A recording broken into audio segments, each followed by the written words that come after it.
پرۆسەی تۆمارکردنی بایۆمەتری یەکێک لە هەنگاوە گرنگەکانی پلانی چاکسازی کارژێڕی و دارایی حکوومەت هەرێمی کوردستانە. تیایدا ناو و زانیاری و پەنجەمۆر و گلێنەی چاوی هەموو موچەخۆرانی هەرێمی کوردستان لا ڕێگەی داتابەیسێکی تایبەتەوە بە شێوەیەکی ئەلکترۆنی تۆمار دەگرێن.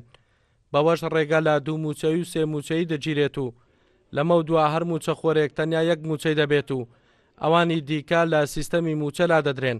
هەروەها لە ڕێگەی ئەم پرۆسەیەوە هەموو موچەخۆرێکی حکوومەت کا لەژێر هەر ناونیشانێکدا موچەیان هەر بڕە هاوکاریی دیکە لا حکوومەت وەربگرێت دەبێتە خاوەن ژمارەیەکی تایبەتی وەک ژمارەی کۆمەڵایەتی کاتیایدا هەموو داتا و زانیاریەک لەبارەی هەڵگری ژمارەکەەوە تۆمار دەکرێت. ئێمە ئەمڕۆ هەنگاوێکی ترمان دەست پێ کرد لە پرۆسەی چاکسازی.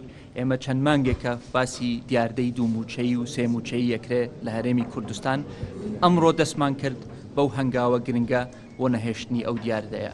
باجێرێ و ئامارەی کات دەست کورسات نیوز کەوتووە 1,170,000 کەس ناوی خۆی لە پرۆسەی تۆماری بایۆمەتری تۆمار کردووە و تا هەفتەی ئایندەش تۆمارکردنی کەرتی سەربازی لە تۆماری بایۆمەتری بەردەوام دەبێت.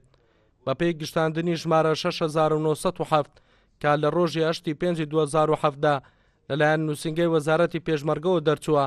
وەزارەتی پێشمەرگا موچەی مانجی داهاتوو لەسەر بنەمای داتا و زانیاریەکانی تۆماری بایۆمەتریدا بەش دەکات. هەر پێشمەرگەیەکیش ناوی لە تۆماری بایۆمەتری نەبێت موچەی پێنادرێت. بەمەش وەزارەتی پێشمەرگا دەبێتە یەکەم وەزارەت کە موچە بەو سیستەمە نوێ وەربگرێت.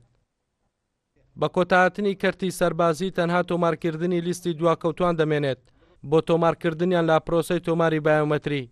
ئەم لیستە ئێستا ناوەکانیان لە بەردەستی لیژنەی باڵایە بۆ بەدواداچوون و یەکلاییکردنەوەی با مەبەستی تۆمارکردنی ناوەکانیان لە تۆماری بایۆمەتری. دواوە دەشت بۆ یەکلاییکردنەوەی ئەم لیستە 1/6 ئەم ساڵ دەبێت. بەمەش تەواوی موچەخۆرانی حکوومەت هەرێمی کوردستان لە ڕێگەی ئەم سیستەمە نوێیەوە کا پرۆسەی تۆماری بایۆمەتریە موچەیان پێدەدرێت.